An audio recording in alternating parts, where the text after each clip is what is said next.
Salam misioner buat para pendamping kami dan adik-adik kami yang ada di seluruh wilayah Keuskupan Denpasar. Apa kabar semuanya? Tentu dalam keadaan sehat dan luar biasa. Kita akan merayakan Hari Orang Sakit Sedunia yang ke-29 tahun dengan tema Hanya Satu Gurumu, yaitu Tuhan, dan kamu semua adalah saudara. Melalui pesan Paus Fransiskus berkaitan dengan Hari Orang Sakit Sedunia yang ke-29 tahun di tahun 2021 ini, Paus mengatakan masyarakat akan sangat manusiawi kalau para anggota masyarakat peduli dengan orang yang lemah, orang yang miskin, orang yang sakit, orang yang menderita dengan semangat cinta dan persaudaraan. Dengan cuplikan pesan singkat dari Paus Fransiskus ini, saya mengajak adik-adik kami bersama dengan para pendamping kami untuk mengikuti temu kami virtual. Apresiasi buat teman-teman dari Mataram, apresiasi buat seluruh pendamping kami dan adik-adik kami di Keuskupan Denpasar ini dalam berbagai macam temu kami secara virtual. Pastikan bahwa teman-teman pendamping kami mengajak adik-adik kami untuk hadir dalam temu kami secara virtual. Tetap sehat, salam misioner, Tuhan memberkati.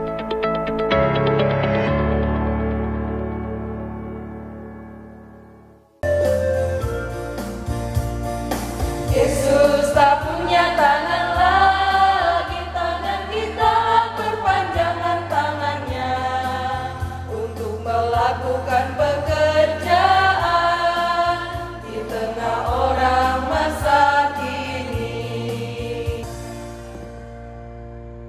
Halo, hai, apa kabar adik-adik sekami dan juga kakak-kakak pendamping sekami Keuskupan Denpasar? Apa kabar kalian di rumah? Pastinya baik-baik saja dan luar biasa. Nah, pada sore hari ini ada sesuatu yang berbeda nih dari teman-teman sekami Keuskupan Denpasar. Apa itu? Ya, pada sore hari ini kita semua berkumpul di sini untuk berbicara sesuatu yang ringan-ringan dan santai dalam rangka memperingati Hari Orang Sakit Sedunia yang ke-29 tahun 2021. Ya, pada sore hari ini tentunya Kak Ina tidak akan sendirian ya. Dan kita mempunyai beberapa orang narasumber dan juga tamu-tamu yang spesial pada sore hari ini. Siapa saja mereka? Yuk kenalan. Yang pertama ada Roma Eli. Halo. Dan yang kedua ada Suster Yulia Wiji Lestari SSPS. Nah, ini buat teman-teman yang baru ngeliat pertama kali, inilah Suster Yulia SSPS. Dan ada juga teman-teman sekami Mataram, ada Kak Sheila, hai Kak Sheila, ada Kak Stella, hai, dan juga Kak Samuel. Hai. Nah, jadi narasumber-narasumber ini yang akan menemani Kak Ina untuk ngobrol santai pada sore hari ini. Jadi jangan kemana-mana, saksikan keseruan kita untuk ngobrol pada sore hari ini. Nah, adik-adik dan kakak-kakak pendamping yang di rumah, sebelum kita memulai bincang ringan kita pada sore hari ini, yuk kita animasi dulu lagu Kasih Yesus. Masih ingat semua? Pasti dong masih ingat.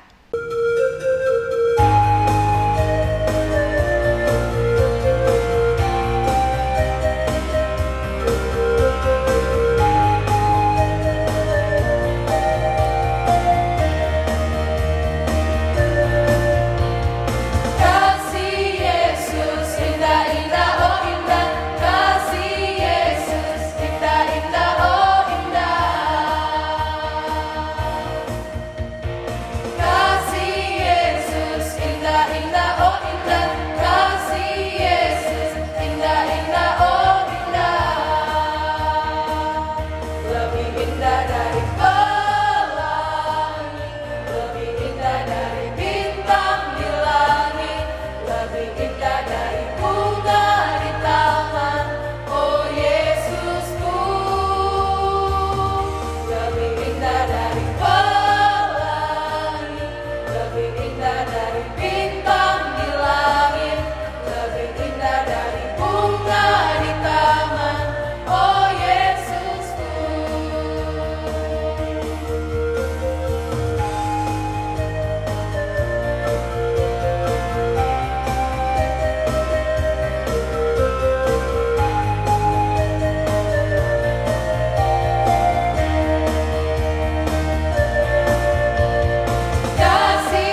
pertanyaan yang pertama ya.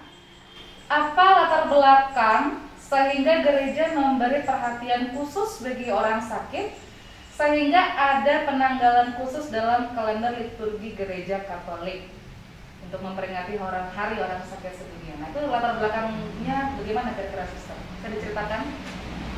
Baiknya, gereja menetapkan hari orang sakit ini pertama diawali oleh Bapak Suci Paulus kedua, yang waktu itu ditetapkan pada tanggal 13 Mei 1992. Sebenarnya Bapak Paulus ini menetapkannya ketika 1 tahun setelah beliau didiagnosa sakit Parkinson, sehingga beliau juga mengajak Bapak Suci kita mengajak seluruh umat Kristiani untuk berdoa bagi mereka yang menderita dan sakit. Tapi hari raya orang sakit ini baru dirayakan tanggal 19 Februari 1992 ya.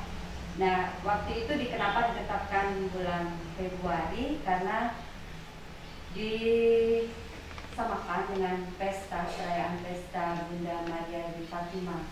Karena banyak para peziarah yang berdoa di sana mengalami kesembuhan, sehingga Bapak Suci juga mengajak bahwa dalam penderitaan dan rasa sakit kita juga memohonkan kesembuhan dan melibatkan peran Bunda Maria dalam penderitaan dan sakit kita, sehingga ditetapkan pada tanggal 19 Februari.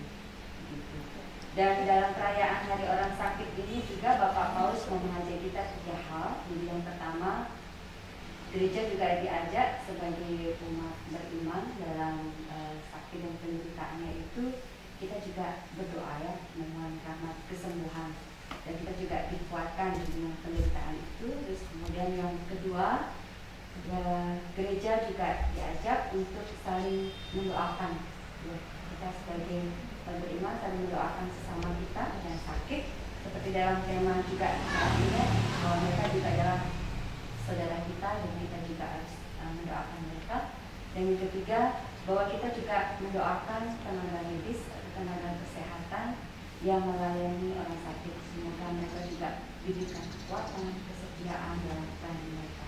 Oke, baik, terima kasih, Suster. Jadi itulah yang melatar belakangi gereja ya, kenapa ada penanggalan khusus di tanggal 11 Februari ya, di setiap tahunnya diperingati sebagai Hari Orang Sakit Sedunia. Baik, untuk pertanyaan yang kedua nih, Suster. Kira-kira Suster apa saja suka duka Suster dalam melayani orang sakit? Sukanya banyak ya. Begitu menyentuh bagi saya. Sukanya itu karena dalam pelayanan itu kita berjumpa dengan banyak orang ya. Dengan banyak orang, dengan relasi, kemudian dengan perbedaan latar belakang, budaya, itu sesuatu menjadi cerita tersendiri bagi saya gitu ya. Apalagi kalau kita merawat anak-anak itu ada satu keunikan tersendiri ya, teknik itu juga menjadi kesukaan saya, terus belajar dan belajar bagaimana melayani karakter orang, budaya orang. Pernah pengalaman waktu saya melayani di Afrika, Ghana, kita ngomong bahasa Inggris, nggak tahu ya mau, karena bahasanya beda, tapi saya menjadi ingat bahasa cinta itu ya. Jadi kita jadi tahu bisa mendalami seperti apa sih bahasa cinta itu. Kita ngomong, orang lain bereaksi dengan gerakan, jadi kita harus tahu paham dengan itu. Itu yang suka yang saya rasakan. Dukanya ya ketika kita sudah melayani, sudah berusaha, tapi hasil akhirnya ya kita harus menerima ya, kita tidak keluar, mereka harus meninggal atau tidak bisa kita selamatkan. Kemudian dukanya juga kita sudah berusaha memberikan edukasi, memberikan pendidikan, dia penyuluhan, tapi mereka saya tidak kooperatif, malah komplain atau apa, itu dukanya. Tapi ya itu ya realitas yang nggak bisa kita. Ya, jadi intinya teman-teman semua lebih banyak sukacitanya dalam melayani, sekalipun melayani orang sakit, Suster ya. Luar biasa sekali Suster ini. Harus kita contoh semangat dan teladan Suster. Ya, pertanyaan 1 dan 2 telah terjawab, dan kini kita akan beralih ke pertanyaan yang ketiga. Baik Suster, apakah Suster tidak takut tertular berbagai macam penyakit? Dan bagaimana cara Suster mengatasi segala kecemasan dan keraguan tersebut? Ya, rasa takut selalu ada ya, seperti dari semua mungkin tidak takut melayani atau bertemu dengan orang sakit gitu ya. Tapi kalau kita takut-takut terus kan untuk pelayanan jadinya terhambat ya. Terus kita nggak bisa langsung disembuhkan begitu karena pasien yang datang kita nggak tahu dia sakit apa gitu ya. Apakah dia ada sakit hepatitis atau apa sehingga untuk mengatasi ketakutan itu ya saya melakukan sesuai dengan prosedur aja. Kita pelindung diri itu harus menjadi suatu hal yang disiplin ya, karena bagaimanapun juga ya itu suatu perlindungan kita. Misalnya kita harus berawat ternyata dia ada darah karena kasus kecelakaan atau apa ya kita mendiri dengan pakai masker, kemudian pakai masker dalam situasi pandemi ini gitu. Sehingga paling tidak dengan kewaspadaan, kedisiplinan, memakai alat pelindungan diri, ketakutan sedikit demi sedikit dapat berkurang karena lebih ditekankan pada mereka yang datang itu pertolongan. Baik, luar biasa sekali Suster. Terima kasih. Jadi itu kiat-kiat yang bisa dilakukan ketika kita akan menolong sesama walaupun penuh dengan kecemasan dan keraguan. Baik Suster, untuk selanjutnya kita semua ingin tahu motivasi apa yang selalu Suster tanamkan dalam diri dan hati Suster sehingga Suster ini tidak pernah jemu dan tidak pernah lelah untuk melayani orang sakit. Silakan Suster.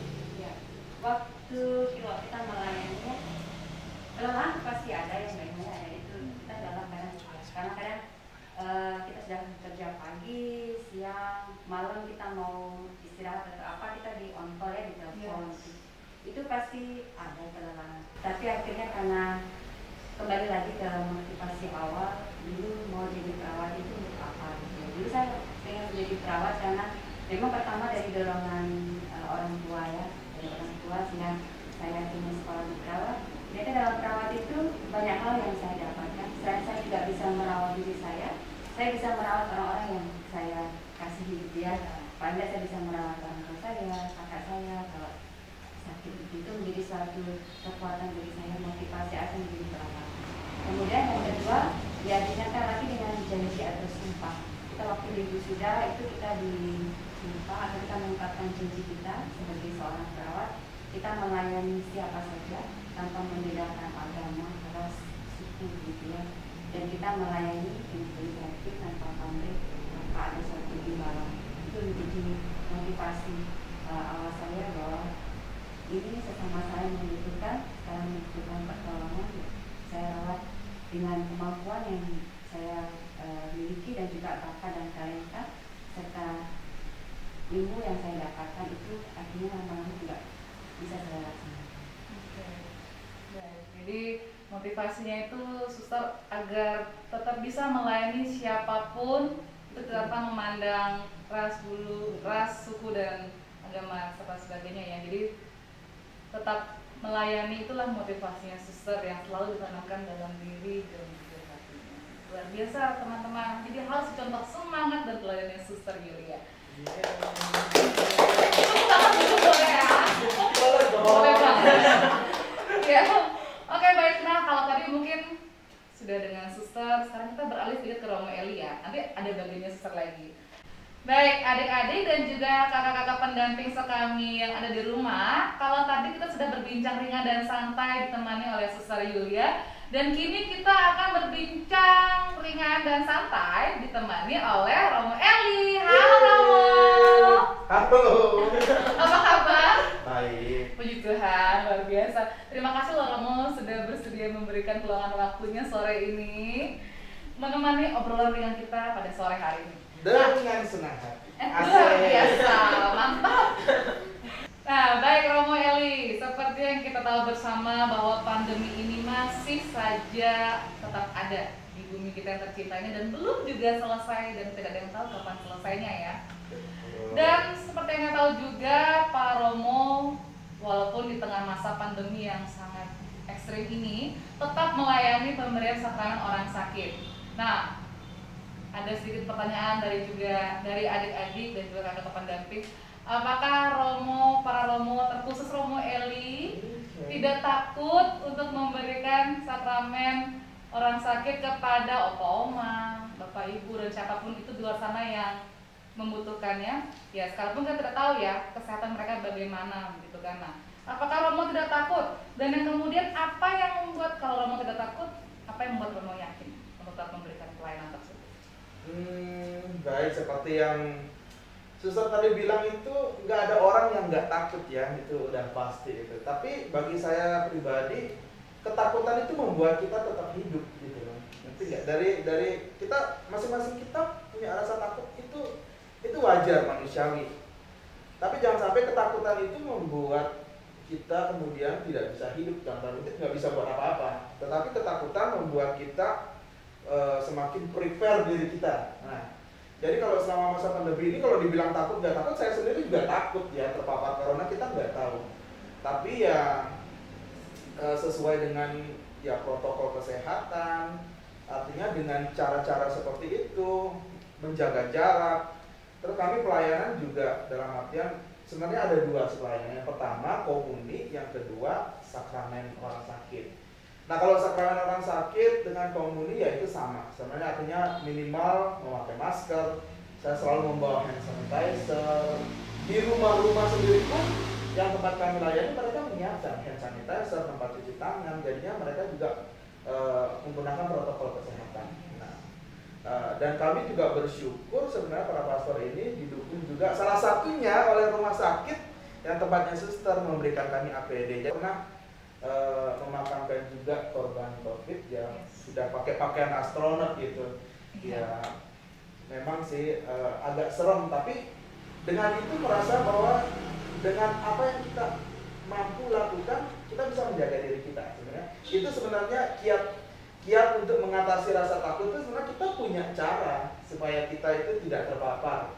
Ya udah kita gunakan cara-cara itu, kita patuhi protokol kesehatan. Apalagi kalau umpamanya kita ke rumah sakit pasti lebih ya ada protokolnya sendiri kan. Tapi kalau secara khusus pelayanan misalnya di rumah-rumah saya komuni itu artinya bahwa yang pertama saya yakin bahwa saya sehat. Terus biasanya juga ini opa-opa dan oma-oma mereka juga mengatakan kalau mereka dalam keadaan misalnya tidak sehat, mereka juga menginformasikan supaya untuk sementara mereka jangan dulu. Jadi tetap, apalagi kalau di rumah-rumah kan istilahnya orangnya nggak banyak, jadi kita masih bisa jaga jarak dan istilahnya kita dengan ketakutan itu kita proteksi diri kita dengan apa yang memang ya standar protokol seperti itu. Oke baik, jadi intinya memang Romo Eli ini tidak takut ya teman-teman, walaupun pandemi masih tetap berlangsung. Romo Eli dengan penuh keyakinan dan juga semangat yang tinggi untuk melayani umatnya agar tetap sembuh dan cepat sembuh. Jadi Romo Eli memberikan. Dan satu lagi ya ini sebenarnya istilah ini ketika saya bawa komuni, terus salah satu opa atau oma bilang Tuhan Yesus datang. Wih, ini sebenarnya jadi satu kekuatan bagi saya mengatasi rasa takut. Jadi, setelah saya membawa suatu pelayanan, istilahnya bawa Yesus sendiri. Ya, istilahnya secara fisik, memang kita proteksi diri.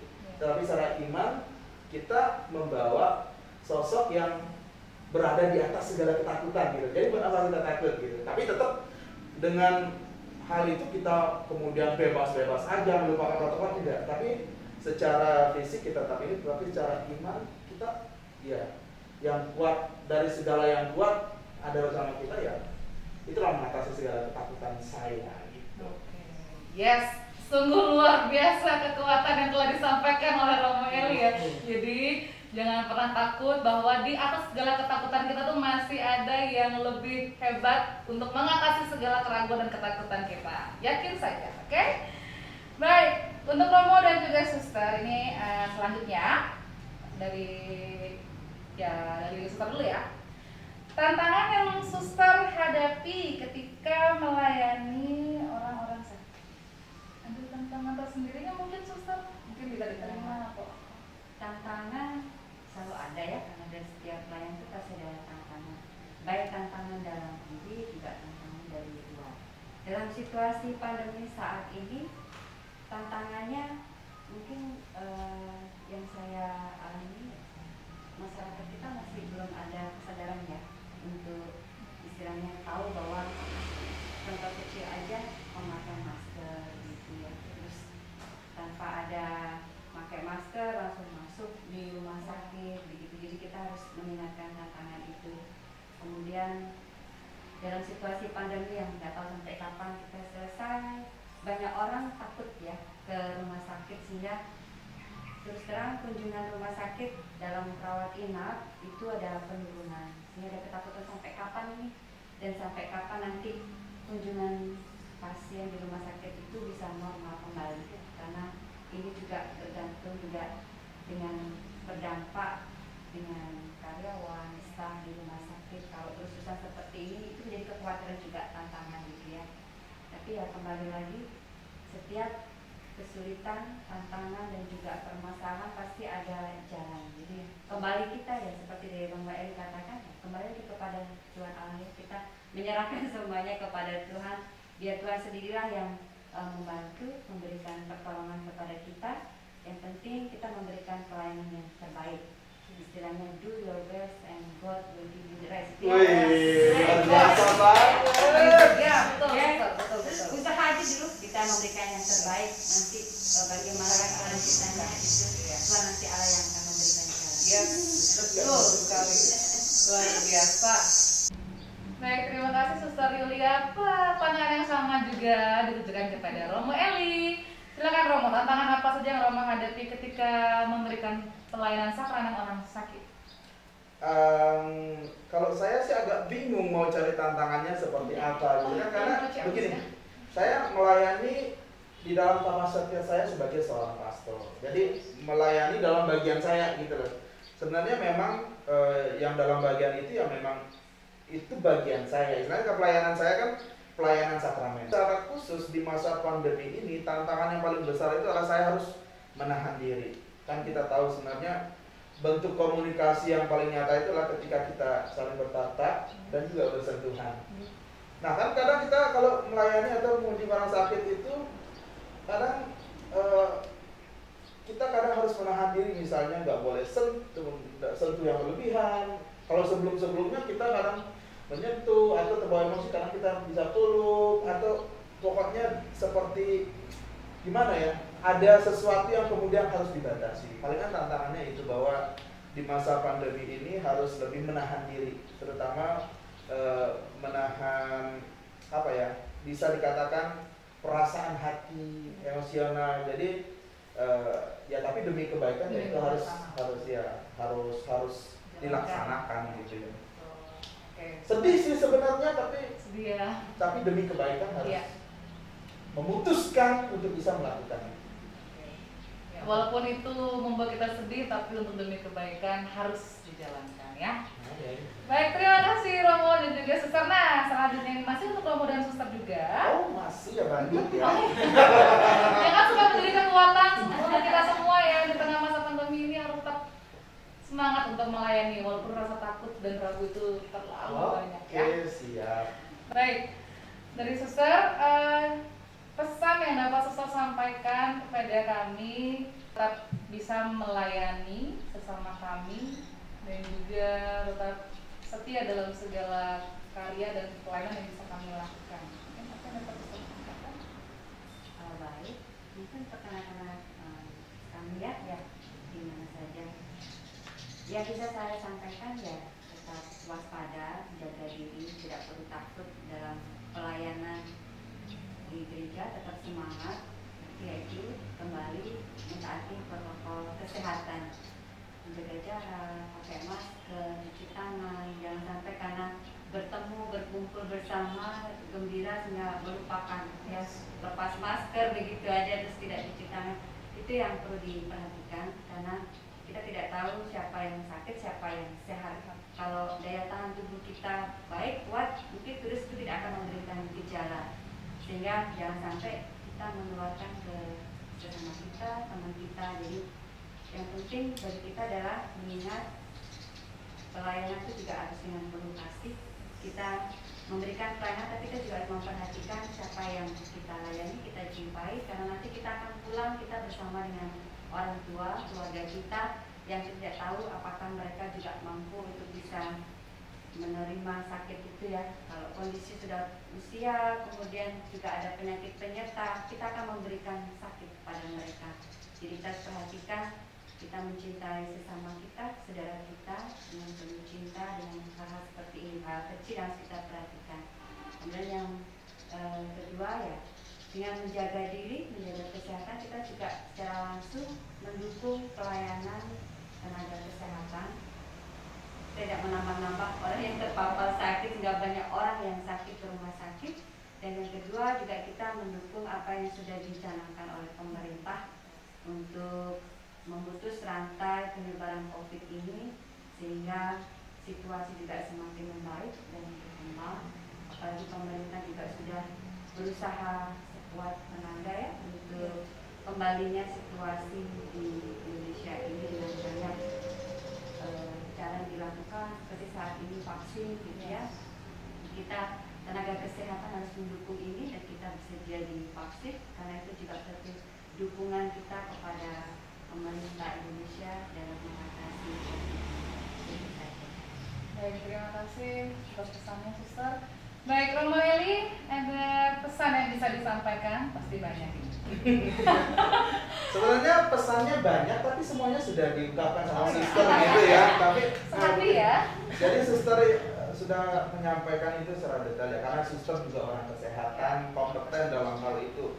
Kalau bagi saya sih istilahnya segalanya tuh sekarang sudah ada standar protokol kesehatannya ya, semuanya udah ada standar. Jadi kita sebenarnya dari gereja tinggal mengikuti, termasuk kelompok-kelompok kategorial di dalam pelayanan, standar protokol kesehatannya atau syarat-syaratnya itu sudah ada, ya sudah ada.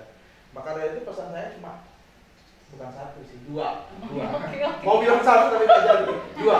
Oke. Yang pertama mungkin untuk adik-adik sekami, terus semua kelompok-kelompok kategorial, teman-teman OMK dan semua umat, yang pesan saya pertama dan paling utama jaga kesehatan. Ya karena kesehatan umat atau orang yang kami layani itu adalah menjadi bagian doa yang utama bagi kami para pelayan gitu ya. Yang pertama jaga kesehatan, itu pesan pertama, simpel aja dan nggak ada penjelasan lagi, strict jaga kesehatan. Yang kedua jangan jemu-jemu untuk berdoa, terutama di masa sulit, masa pandemi corona ini. Kita setiap hari kita ungkapkan doa kita. Soal pelayanan seperti ini bisa kita semuanya bisa kita atur, kita rancangkan. Tapi yang penting dua. Pertama jaga kesehatan kita sendiri. Yang kedua jangan jemu-jemu untuk berdoa bagi dunia ini. Gitu saja. Oke. Terima kasih Romo. Boleh tepuk tangan dulu dong untuk kamu dan Suster. Luar biasa sekali sharingnya pengalaman ketika melayani orang sakit dan juga Romo yang tetap memberikan sakramen orang sakit bagi opa oma dan juga umat yang sakit. Itu semua menjadi kekuatan bagi kita bahwa pelayanan di tengah masa pandemi ini tetap masih bisa kita jalankan. Adik-adik dan juga kakak-kakak pendamping Keuskupan Denpasar yang berada di rumah, kalau tadi kita sudah berbincang santai dengan Romo Eli dan juga Suster Yulia. Pada kesempatan yang kedua ini kita akan berbicara santai dengan teman-teman sekami dari Paroki Mataram. Ini dia ada Kak Sela, ada Kak Sela, dan juga Kakak Samuel. Hai semua. Oke, terima kasih untuk kakak sore ini telah meluangkan waktunya untuk kita ngobrol santai di tempat ini. Nah, jadi sore ini kita akan ngobrol-ngobrol santai. Jadi memang sih pertanyaannya ya tentang seputar Hari Orang Sakit yang sudah pernah kakak-kakak jalani dan laksanakan di tahun ini. Spesial ya, pandemi kita tidak bisa melakukan kunjungan kepada orang sakit seperti tahun-tahun sebelumnya. Jadi tahun ini kita berkumpul di sini untuk ya sama-sama sharing tentang pengalaman seputar kunjungan Hari Orang Sakit di tahun-tahun sebelumnya. Oke? Ya. Baik. Nah, yang pertama ini untuk Kak Samuel dulu. Oke, ya. Hari Orang Sakit dalam liturgi Gereja Katolik diperingati setiap tanggal berapa, Kak? Tanggal 11 Februari. Oke. Tenor. 11 Februari ya, benar Pak Romo? Benar. Itu kayak acara ranking 1 ya. Ya. Kayak acara ranking 1. Ya, jadi tanggal 11 Februari itu diperingati sebagai Hari Orang Sakit sedunia oleh Gereja Katolik ya. Baik, nah selanjutnya nih. Ini kan Kak Sela, Samuel dan juga Kak Sheila ini sudah pernah melakukan kunjungan orang sakit di tahun-tahun sebelumnya ya bersama teman-teman sekalian Mataram. Kemudian perasaannya nih, bagaimana ketika terlibat dalam kunjungan tersebut? Perasaannya takut kah? Aduh takut nanti ketularan virus apa? Perasaannya senang saya bisa berbagi sukacita atau bagaimana? Silakan diceritakan. Oke Kak Sheila, boleh. Perasaan kami sangat senang sih karena bisa berbagi kasih dan rezeki yang kami punya. Tapi di satu sisi juga kami sedih karena harus melihat teman-teman kami yang terbaring sakit gitu. Jadi senang sama sedih. Oke, jadi perasaannya itu balance ya. Jadi ada senangnya, ada sedihnya. Oke. Ya namanya perasaan yang bisa campur aduk ya. Ada kali dia senang, ada kali dia sedih. Oke, tapi kayaknya banyakkan happy-nya ya, banyakkan sukacitanya ya, supaya memberikan semangat. Oh iya, bisa sharing sama yang sakit ya, supaya bisa cepat sembuh. Oke, terima kasih Kak Sheila. Nah, selanjutnya nih, apa saja yang biasanya kakak dan teman-teman lakukan ketika mengunjungi orang sakit? Kak Stella mungkin boleh di-sharingkan nih pengalamannya kemarin apa saja yang dilakukan? Biasanya itu kami sekali Mataram itu berkunjung ke rumah-rumah yang sakit dan juga kami juga mendapat kesempatan berkunjung ke rumah sakit Santa Teresa Paduan Penang. Biasanya di sana kami tuh mendoakan orang yang sakit, terus menghiburnya dengan bernyanyi, memberikan buah tangan. Cukup lumayan agak banyak ya kegiatannya, tapi kegiatannya emang kegiatan yang bisa menumbuhkan rasa sukacita dan sehingga yang pasien yang dikunjungi bisa merasa terhibur, ya kan? Selanjutnya, nah ini, apakah teman-teman yang di sini sering berdoa bagi orang-orang yang sakit, lemah, miskin, dan tersingkir? Kak Samuel? Kalau jujur nih pribadi, saya tuh nggak pernah doain kaum yang lemah, miskin, tersingkir.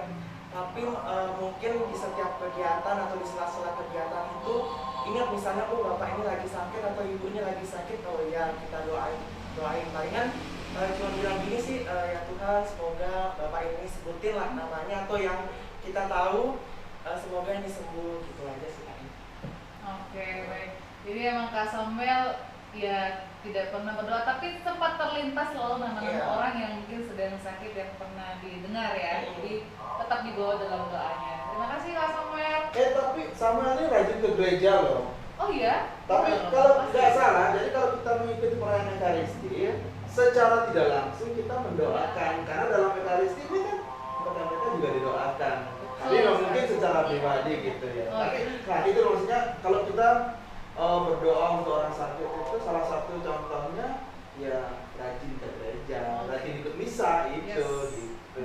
Ya, jadi buat teman-teman dan juga kakak-kakak pendamping Sekamis Keuskupan Denpasar dimanapun berada, tetap rajin ke gereja, jangan takut karena kita dengan ikut misa kita juga mendoakan semua orang di luar sana yang sakit, lemah, miskin dan tersingkir. Ya kan? Asal boleh kan, asal boleh dalam peraturannya, dalam usia yang boleh. Oke.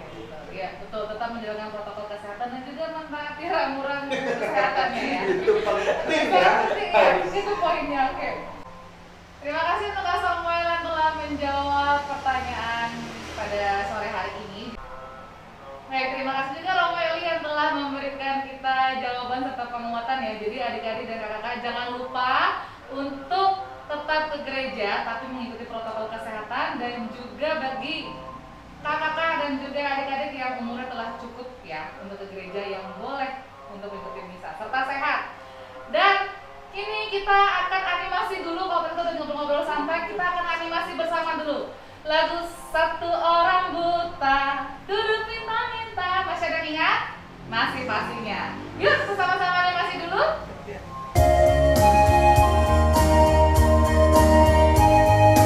Satu orang buta duduk minta-minta, tiap-tiap hari minta kasihan. Pada suatu hari Yesus mendengarnya, orang buta itu Dia sembuhkan. Mata terbuka, Tuhan menyembuhkan karena kasih-Nya. Mata terbuka, Tuhan menyembuhkan karena kasih-Nya.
selanjutnya ini pertanyaan untuk Kak Sheila.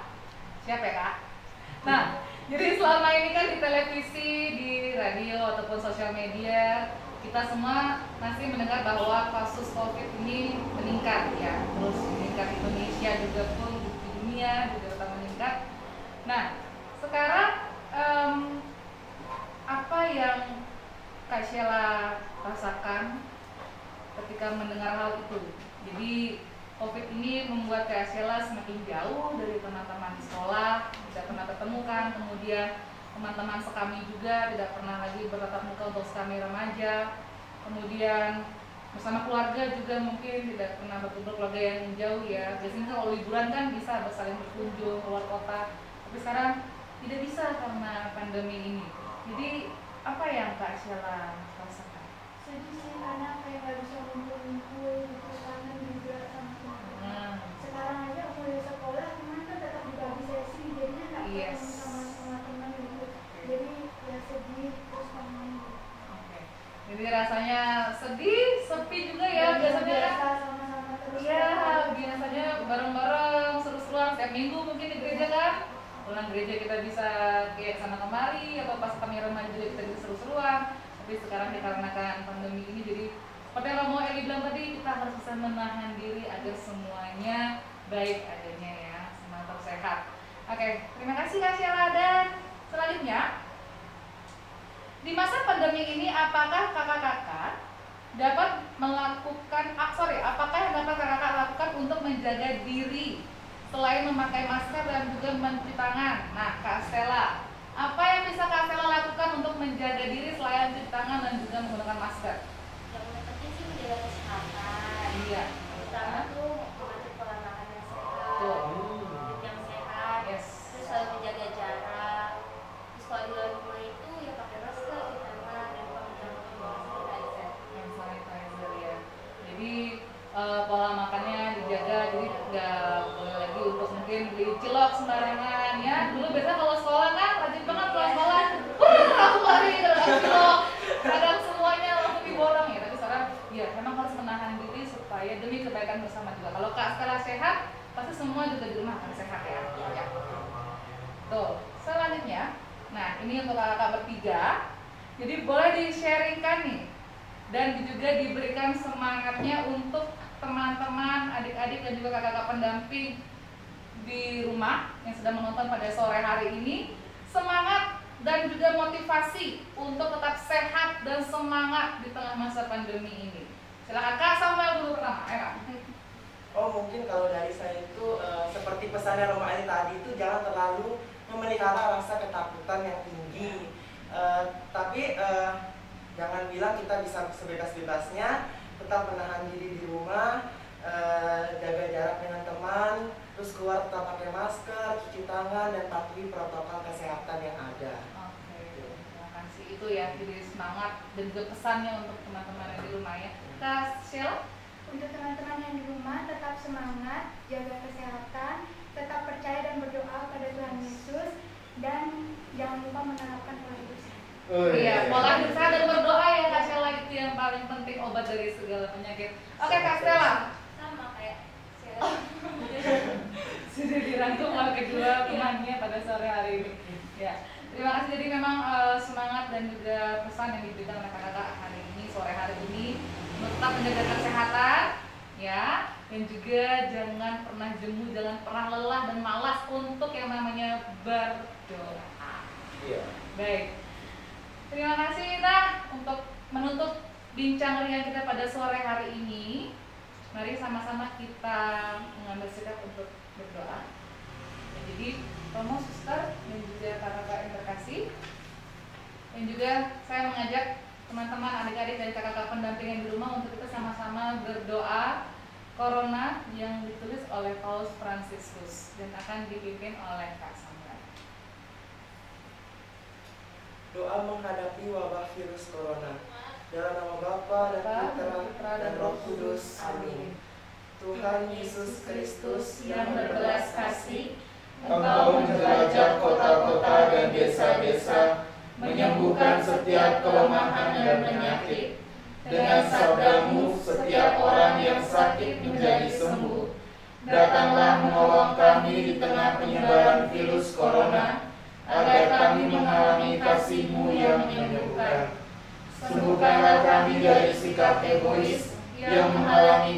untuk bekerja sama dalam mengatasi wabah penyakit ini. Sembuhkanlah kami dari rasa sombong yang menganggap diri kebal terhadap penyakit yang sesungguhnya bisa menyerang siapa saja. Sembuhkanlah orang-orang yang sakit karena virus itu. Semoga mereka memperoleh kembali kekuatan dan kesehatan berkat penanganan medis yang baik. Anugerahkanlah istirahat kekal dalam damai-Mu bagi saudara-saudara kami yang meninggal karena virus itu. Sertailah para keluarga dari orang-orang yang sakit atau telah meninggal. Kuatkanlah mereka agar tidak putus asa dan tetap berharap padamu. Sertailah para dokter, perawat, peneliti, dan semua tenaga kesehatan yang mengusahakan kesembuhan dan menolong orang-orang yang terjangkit virus itu. Lindungilah mereka selalu dalam menjalankan tugasnya yang mulia namun penuh resiko. Sertailah para pemimpin bangsa-bangsa. Bimbinglah mereka untuk bertindak dengan tepat, penuh kasih dan keterlibatan yang total bagi kebaikan orang-orang yang memang seharusnya mereka layani. Sertailah Bapa Suci, para uskup, dan para imam, agar mampu membimbing umat melewati masa-masa ini dengan pengharapan yang kuat dan iman yang teguh. Tuhan Yesus Sang Penyembuh Agung, tinggallah bersama kami, sertailah kami, sehingga di tengah kecemasan ini, kami tetap merasakan damai-Mu, sebab Engkaulah Tuhan dan pengantara kami, kini dan sepanjang masa. Amin. Teman-teman, marilah kita satukan dengan doa Bapa kami dan 3 kali Salam Maria.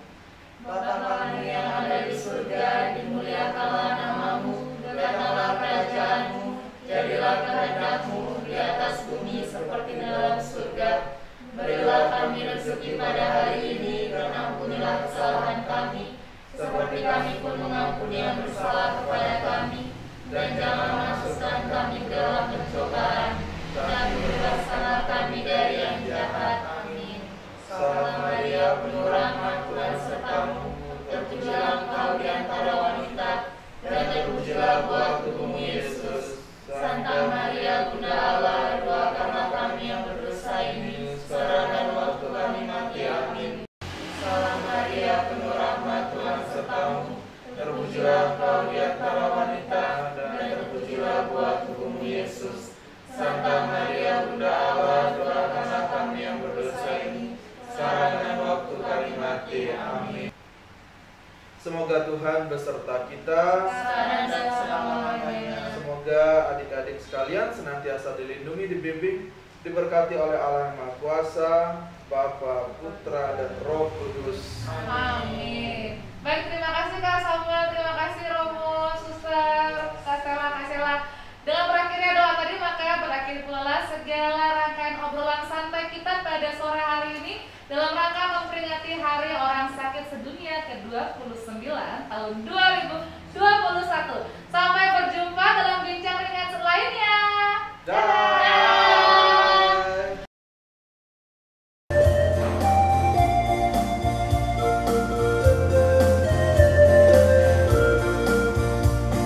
Yesus tak punya hati lagi, hati kita perpanjangan hatinya untuk melakukan pelayanan di mana saja ku berada.